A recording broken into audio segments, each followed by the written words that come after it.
Hello everyone, Pantoufleee here today for a new in-shop video concerning the Lorraine 40 tons, which is available in the shop for 8.5k gold. Let me show you real quick. There it is. You also have the pack with the Progetto. Clearly it's the better offer, but I know not everybody can afford that, so we're gonna go for each tanks one by one. We already did the Progetto, and today we are gonna talk about the Lorraine. So, Lorraine, tier 8 French medium tank, extremely hard to play. Before jumping into the statistics, I really want to explain to you that this tank is only for pro players. It's one of the hardest tanks at tier 8 to master. Of course, when you're a good player and you know how the Lorraine works, you're gonna have amazing games, but clearly this is not a tank made for everybody. If you're an average player and you hesitate between the Lorraine and the Progetto 46, clearly you go for the Progetto. Stay away from the Lorraine, except if you really have good stats. And when I say good stats, I mean be in the top 80, be in the top 20% of players in this game, or else with this tank you're gonna be useless. Now that this is clear, let's talk about the statistics and the characteristics of the tank.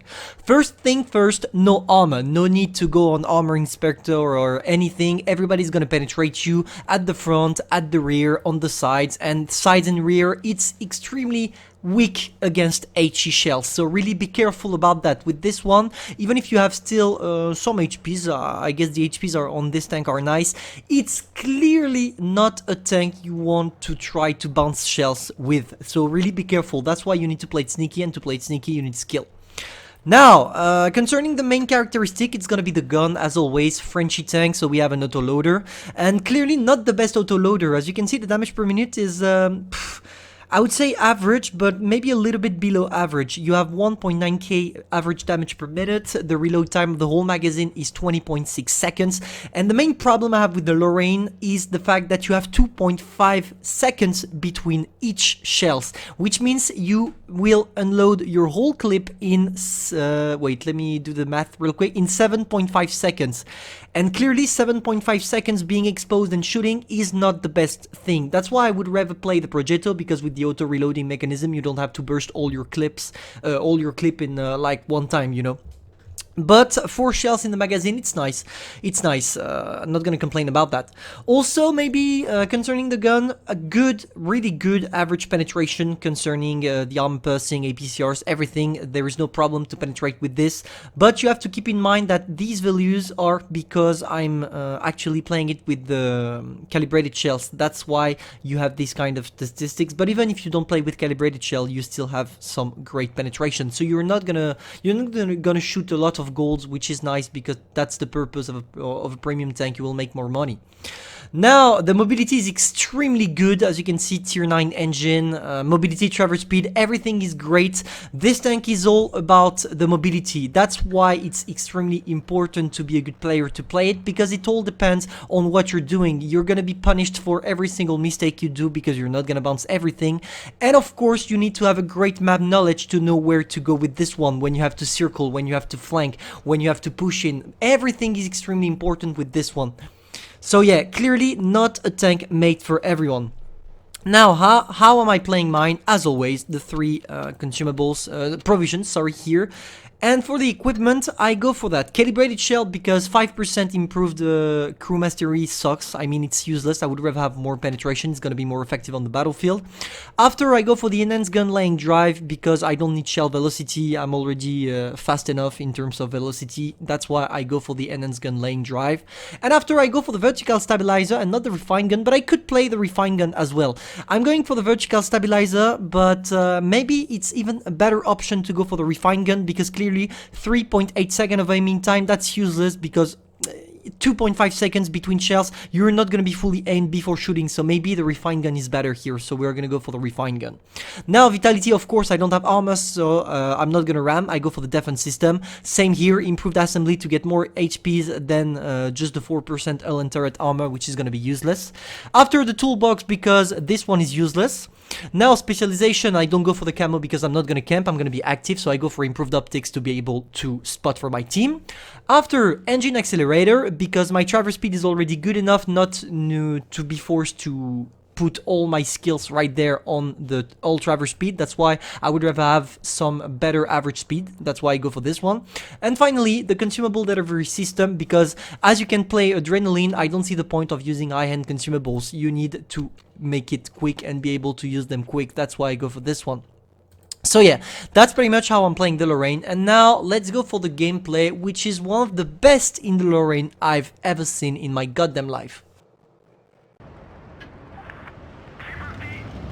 Concerning the replay, we have the pleasure of watching Pandora, who is gonna show you how great this tank can be in the right hands.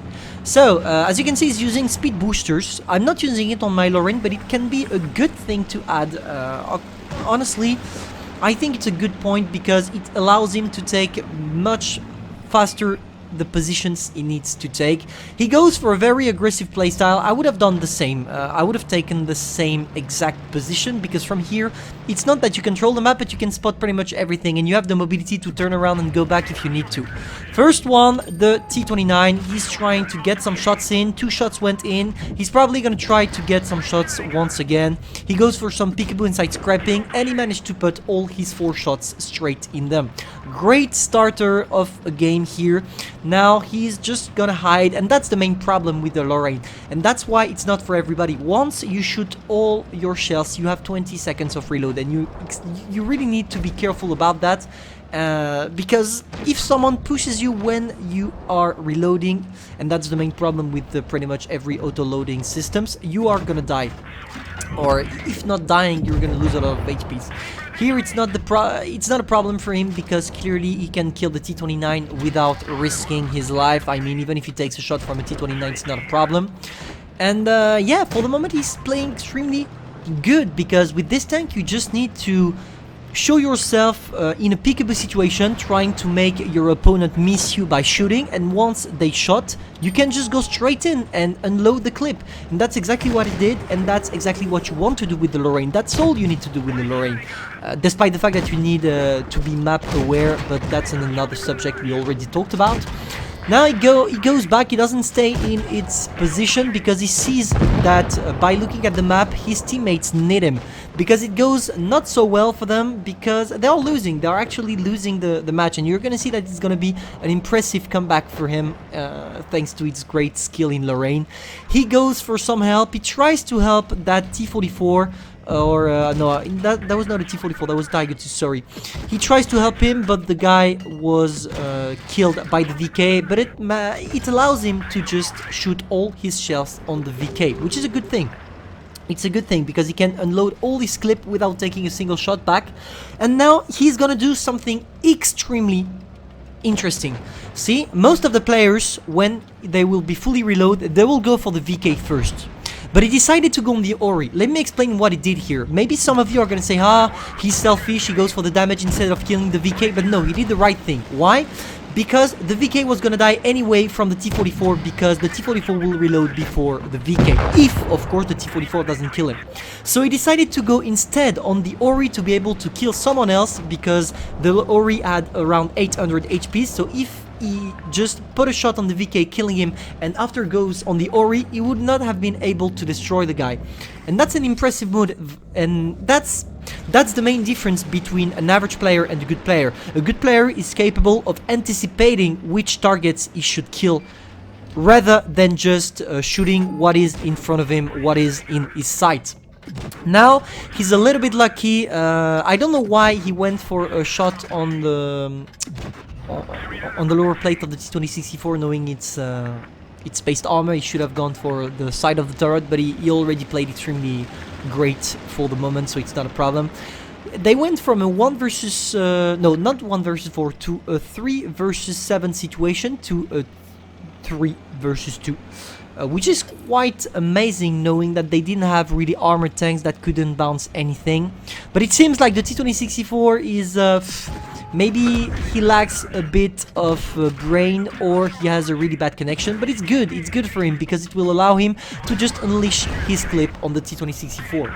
He goes back. He's really lucky that the T-26E4 is trying to shoot with HE, yeah, probably a bot, not gonna lie, or a kid with a bad connection, but something like this. Now The main thing here is not to be too greedy. You don't need to push in straight, because if he did that, he had chances to die. If the T54 lightweight that was here managed to put him a shot with the T2064, if they do both max alpha roll, they could have been able to destroy him. So he decided to go the sneaky way instead. He goes there, he managed to kill the T2064 before taking the shot. The T2064 missed as well, which allows him to get his 2 kills and nearly 5.8k damage. So what a great game. Thank you for sending it to me, Pandora. You really played your Lorraine the way it's supposed to be played. Honestly, congrats, just congrats. I don't have anything else to say. He played really well. Just a friendly reminder, with this one, it's always about circling, using your great mobility, and knowing when to unleash all your clips or turn back or trying in a peekaboo situation to bounce your enemies. It's extremely hard to play. It's not for beginners, so clearly it's only for pros. So if you are thinking about buying this tank, just check your stats before. Hope you enjoyed the review and see you soon for a new video.